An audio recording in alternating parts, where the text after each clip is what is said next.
Everybody around me expected my life to go south. Hello, hello, hello, hello. If you're coming here, you're welcome to this channel. This is Her Daughter's Archive. It is a place where I feel free to share my traumas, feel the pain, share insight, reflect, try to heal, and above all, we'll learn something from it. I mean, today I have two books with me because I don't know. I'm such a girl who loves to jot things down. It's not like I don't have a laptop where I can actually type. I just think I'm pretty old school, but trust me, I'm not. I'm in my mid 20s, okay? It's so funny. The way I learned things were from, I don't think my parents were millennials. My parents were more of Gen X. I learned things that way. I just like to write things down. I would consider it old school, but I feel like if I don't write it down, I might forget. So it's now a part of me to always write things down. So if you see me with my book, just know that I am prepared. I am ready to talk my heart out.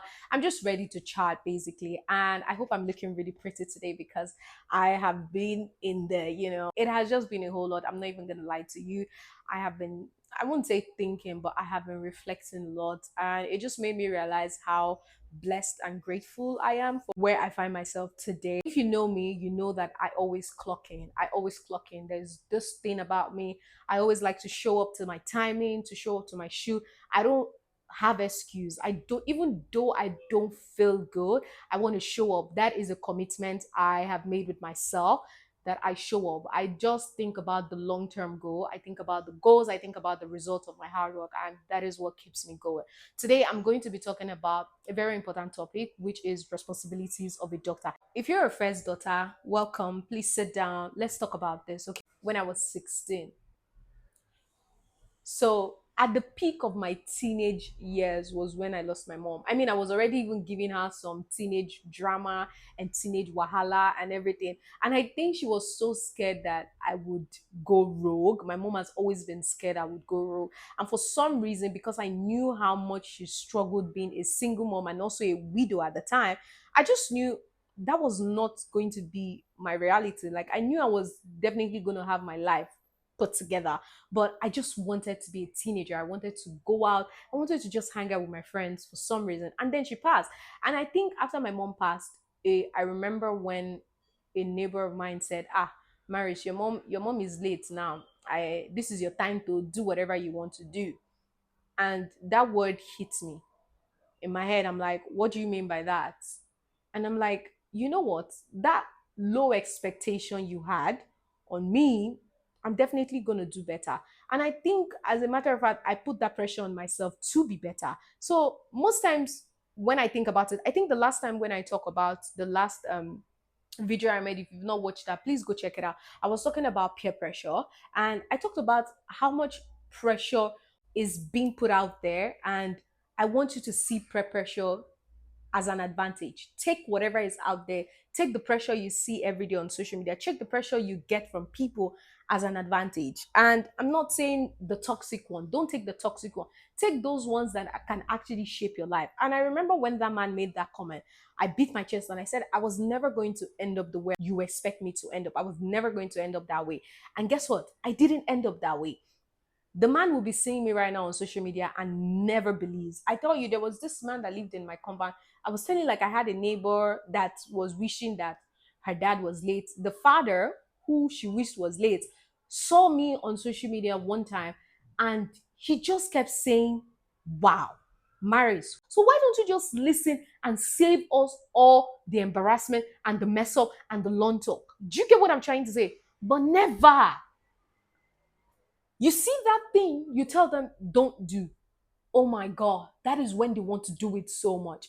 My sister, I'm like, oh my God, we got this apartment together. I'm like, let's live together, let's save money, let's travel. If you want to go get your master's, let's do that.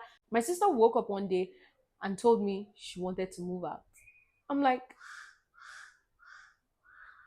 okay. Honestly, I think that okay was from a place of relief. I'm like, do whatever you want to do, no problem, you know.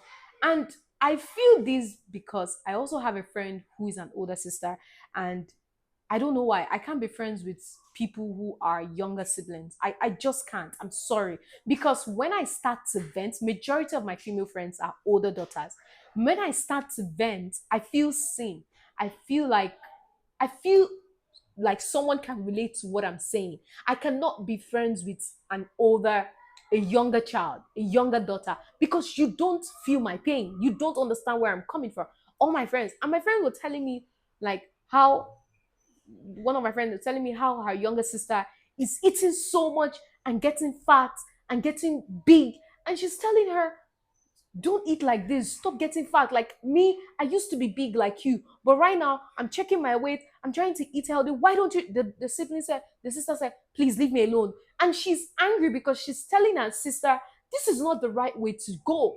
You could get diabetes. You could be obese. You like literally, you are obese because you're bigger than your size. You're bigger than your height. You are actually obese, telling her sister she doesn't want to hear. She wakes up every day, how sluggish the sister is, how dirty the sister is, how lazy. I'm like, girl, I feel you.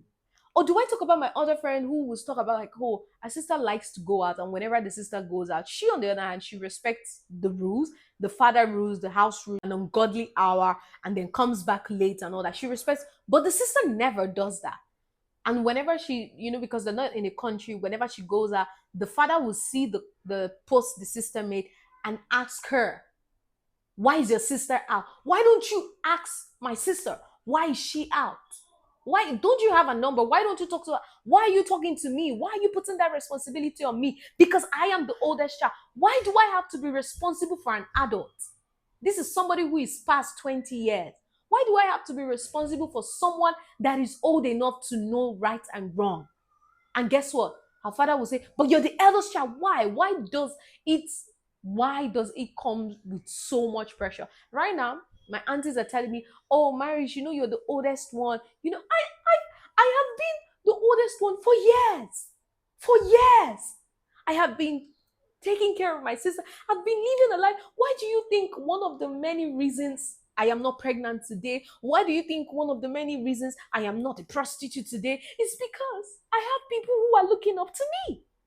I cannot go and live those lives. Do you, for some reason, think I don't like the good things of life? Do you, for some reason, think I don't like to, enjoy myself? Of course I do. But the moment I want to make any decisions, guess what?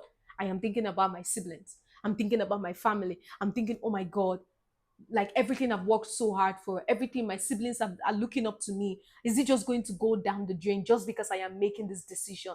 I always think about my siblings. I'm always thinking about my family. Oh my God, I don't want to. I don't want to disappoint. I don't want to disappoint. And I'm like, can I just live a little? Can I just live and not feel bad for living? Can I just be a girl? Shit. You know what? Why I'm so mad is the fact that it's not end. I'm still going through that. My sister moved out, and for some reason, I'm like, oh my God, my sister and I were living together. I was so happy that we were living together, all of that. I'm sorry, I'm coming here to vent because this is my trauma. This is what I'm going through. And I'm like, okay, we rented this apartment together. I was so excited. My sister and I were living together, yada, yada, yada. Guess what? She moved out. And now then we were splitting. Like, oh my God, she's splitting. She's responsible for herself. She's paying like 30. I'm paying like 70 of the rent. And now she's no more. My brother is like not even earning anything right now. And for some reason, my landlord increased the rent times two. And I'm like, I'm not even done paying because this girl left. I'm now supposed to pay twice the amount. Do you see why I am mad? And guess what? Wherever she is right now, she's also paying her rent. Do you see how stupid it is? And where she's living is not even that far. Why? Because she wants to be in control. She wants to live her own life. Where she's staying is not even far from where I stay currently. Do you see how stupid it is? Whereas we could have saved, but then it would be like, oh, you don't want to save. Why? Because I am watching your every step. I'm telling you, you need to come back early. You need to know what you're doing. I'm not allowing her live her free life.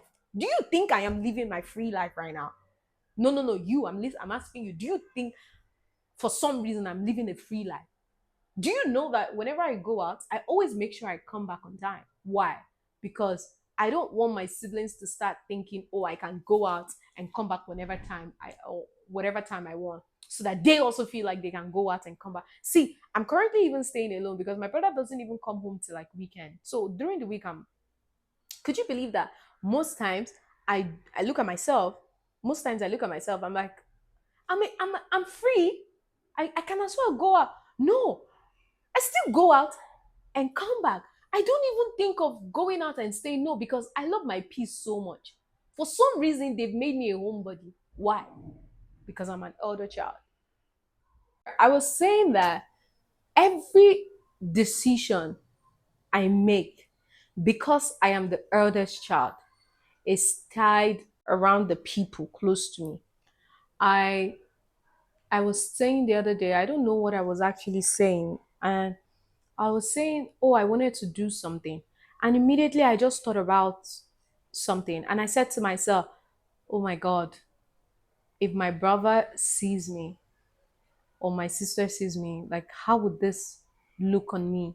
How would this, like, am I really portraying a good older sister? Am I And then I just look at me, can I just leave and not feel bad about leaving?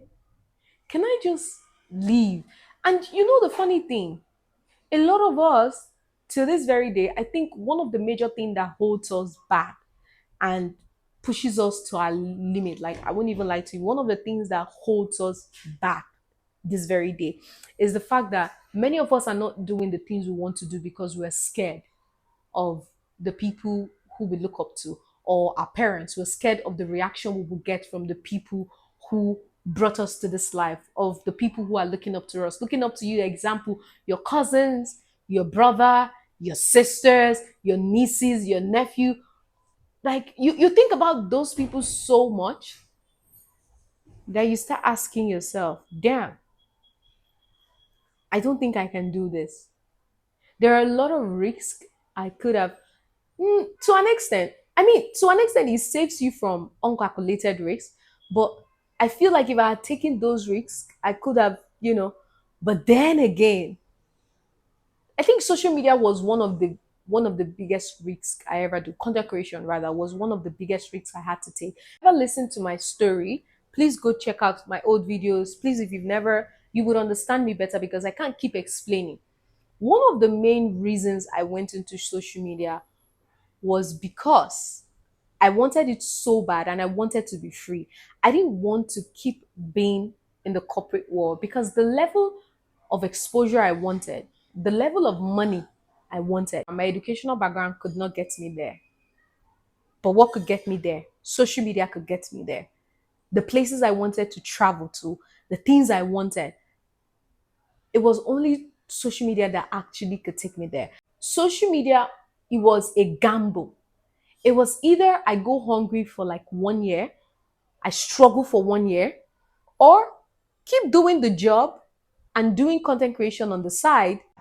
I don't know if you're understanding what I mean. Like, leave the job, go hungry, go broke for 1 year, but in 1 year time, if it doesn't work out, you scrap it and go back to the corporate world. That was the plan.